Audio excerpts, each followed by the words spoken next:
Seek help end the stigma. On the news this evening, stakeholders disagree over Rivers Council election result figures. INEC says 2.6 million Nigerians registered in ongoing CVR exercise. PDP governors vow not to yield to arrogance. Nigeria Safety Bureau confirms 12 injured in derailed Abuja-bound train. On the foreign scene, U.S. court rules Trump's deployment of National Guard illegal. I'm Sam Chinedu, and the news continues after the break.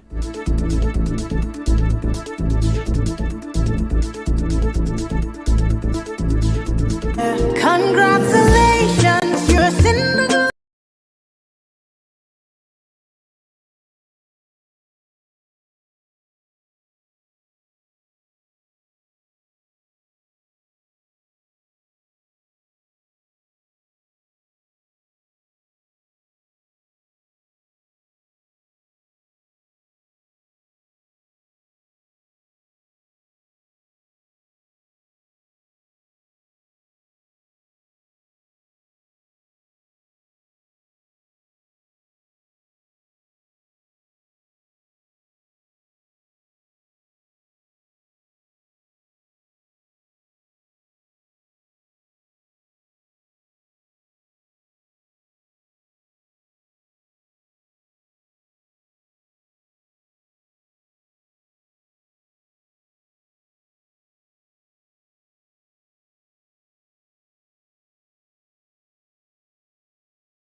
Elections in Rivers State may have come and gone, but the ripples it generates are still being felt.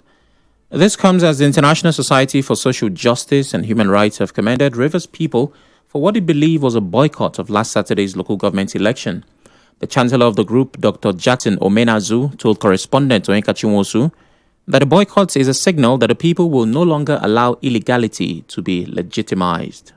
For their courageous and silent boycott of the so-called local government election, this collective act of peaceful resistance sends a strong signal and message that the people will no longer legitimize illegal constitutional breaches and the hijack of democratic process. By refusing to participate in what was nothing more than a stage charade, Rivers people has shown the world that democracy cannot thrive where manipulation and abuse of power take center stage.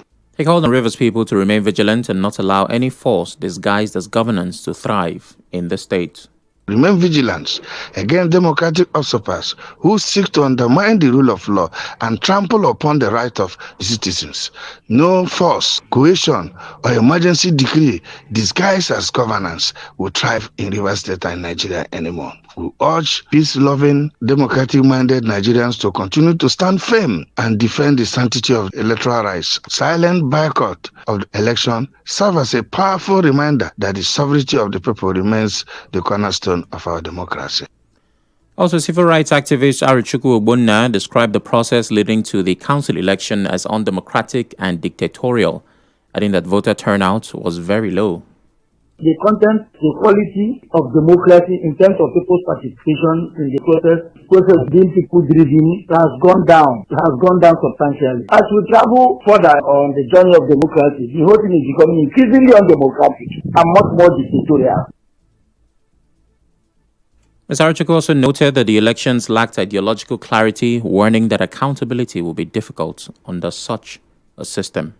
There is little or nothing to expect from the system. What happened last week Saturday doesn't cause any form of celebration. Participation was extremely low. First was that there was no confidence in the entire process. There was no confidence in the entire process because right from the time the sole administrator was appointed, there was leakage politically. People criticized it. Now, I think that was not enough. Sole administrator is conducting an election. So where is the legitimacy? Where does that one drive from? So in a situation whereby a group of people have seized the system, how do you hold the person accountable?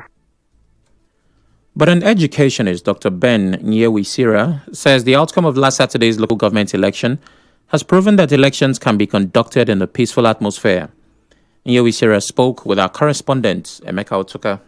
For some places, the turnout was massive. For some places, it appears there was some sort of voter apathy. But generally, I think that the process was hitch-free. There weren't cases of violence, at least in the length and breadth of Rivers State. So if our general election can be conducted in such a way that we do not record loss of lives, we do not record destruction of property, I think that is the way to go going forward. He hailed some political parties for ensuring inclusivity in their choice of candidates. What is striking to me, like I said, is that for the first time in the 25 years or 26 years of our experiment on democracy, this is the first time that an Akpoma is being elected to the office of the chairman of Obiakpo local government area. If you ask me, that is epoch-making. It is historical. It is landmark. In another development, a public affairs analyst in Port Harcourt, Ijeoma Obi, believes that the total number of votes cast as announced by the Rivers State Independent Electoral Commission was manufactured. Recall that RISIEC announced that over 1.5 million votes were cast in last Saturday's election. Mr. Obi spoke with correspondent Soibi Orwari, saying the figures do not accurately represent what actually happened on Saturday. Many of us observed from the polling units, there were scarcely voters present. But unfortunately, we saw RISEC rolling out numbers, even more than the voter turnout of 2023. Observers recorded low voter turnout in several of the polling units. And same RISEC is coming out to give us figures that are manufactured from nowhere. The public affairs analyst said the victory of the PDP in 3 local government areas is a demonstration that the FCT minister, Nyesom Wike, has politically positioned himself to be in control during the 2027 general elections. This in the arrangement of giving 20 LGAs to APC and 3 LGAs to PDP is strategic, and it's for 2027. It's a calculated strategy to misinform the people. Like I said, this is coming from the same political family. Within them, there are no PDP or APC. Their plans is to hold both APC and PDP to ransom and to ensure that there is no viable opposition in the state. But an APC stakeholder and senior advocate of Nigeria, Chineke Williams Nwobodo, says the results released by RISIEC represent the votes cast during Saturday's local government elections. Actual number of persons who came out for the election. Elections were conducted polling unit by polling unit. We were in the collation center. We saw all this. So the numbers that RISEC released are the number of people that turned out for the election. The irony of it is that in one breath, some people are saying, oh, there was low turnout. In another breath, some people are saying, oh, the result that came was high. So you see the level of inconsistency that has bedeviled our polity in this state. He also advised the newly sworn-in local government chairmen in Rivers State to carry out a needs assessment of their communities before embarking on projects. Mr. Williams Nwobodo gave the advice while setting the agenda for the newly elected local government area chairmen. Local government chairmen should not jump into the fray of trying to outshine the other ones immediately without evaluating the needs of the people. I think that the first thing they should do in the 30 days is to go around the communities and do needs assessment of what the various wards and communities need, to find out exactly what they need. The PDP Governors Forum has vowed not to yield to arrogance, impunity, or divisive tendencies. Bauchi State Governor and Chairman of the PDP Governors Forum, Bala Mohammed, said this while speaking on behalf of the governors at the inauguration of the National Convention Planning Committee today. He said the PDP governors are not cowards and are prepared to confront anyone who attempts to obstruct the party's progress. Governor Mohammed insisted that the governors would not be distracted, stressing that the convention would proceed as planned. His comment comes after the FCT minister, Nyesom Wike, held a meeting with his allies where they listed 6 conditions the PDP leadership must meet for the convention to hold peacefully. The Independent National Electoral Commission, INEC, says 2.6 million Nigerians have registered online and in person in the ongoing nationwide continuous voter registration exercise. This is according to a statement issued today, Tuesday, by National Commissioner and Chairman, Information and Voter Education Committee, Sam Olumeku. INEC said the figures reflect an encouraging level of civic engagement by citizens across the country. We'll take a break now. When we return, we give updates about what the government is doing about the Abuja-bound train, which recently derailed. Stay tuned.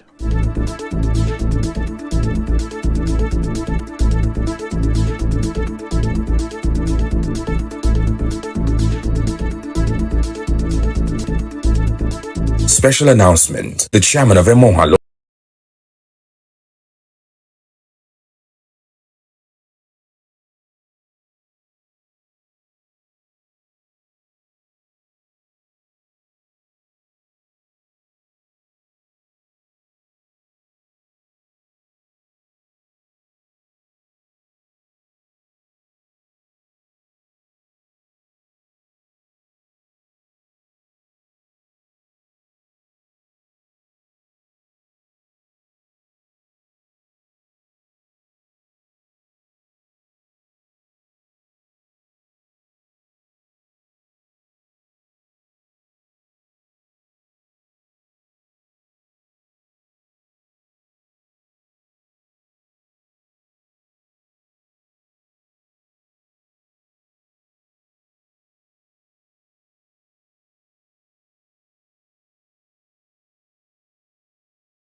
The chairman of Akbor Central Community Development Committee, Charles Wonokuru, has accused the police of aiding the increasing number of commercial motorcyclists who operate along the Choba and Obirikwe axis of Port Harcourt metropolis.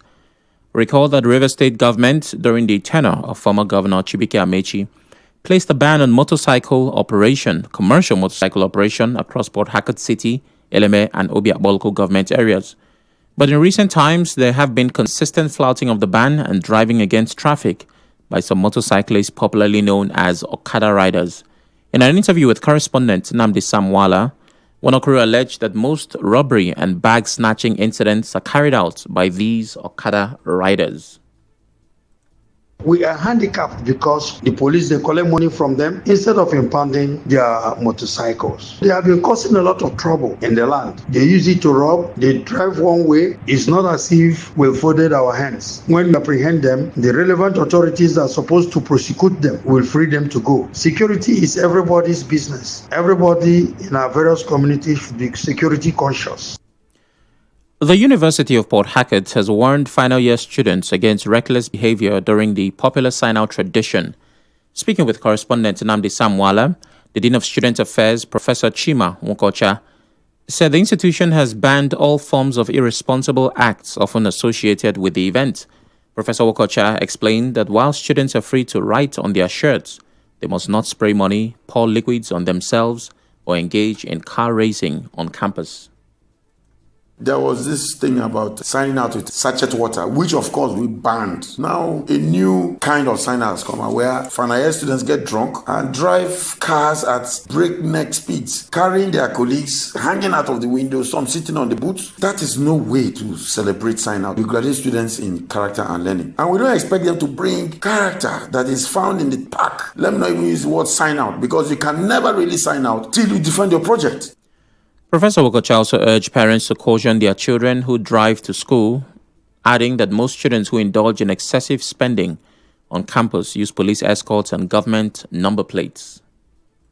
You see, you don't bring the burial antics that you see outside there into the universities. Yeah, it's embarrassing to see them escorted. We want to tell the boss. Operations Major Jalka bandits.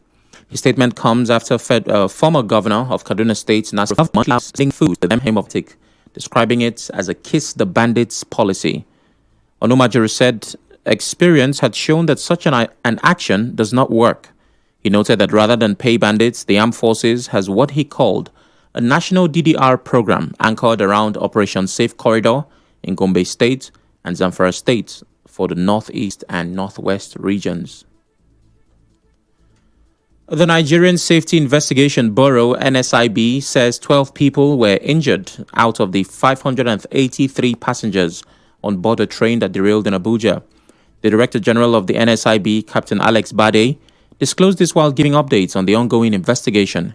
He explained that an investigator in charge has been appointed to lead the probe, working alongside relevant stakeholders, including the Nigeria Railway Corporation. He said the team had already taken evidence protection measures, such as securing the sites and preserving critical data, including CCTV footage and other materials that could help determine the cause of the derailment. The news continues after the break. Stay with us.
Welcome back. On the international scene, a federal judge in California has ruled that President Donald Trump's deployment of the National Guard to Los Angeles this summer was illegal. U.S. District Judge Charles Breyer said the way the government had used the troops violated the Posse Comitatus Act, which limits the power of the federal government to use military force for domestic matters. The ruling comes as Trump seeks to use National Guards in order to crack down on crime in other U.S. cities and support immigration enforcement. Trump deployed National Guard troops to Los Angeles in June in response to protests against immigration raids.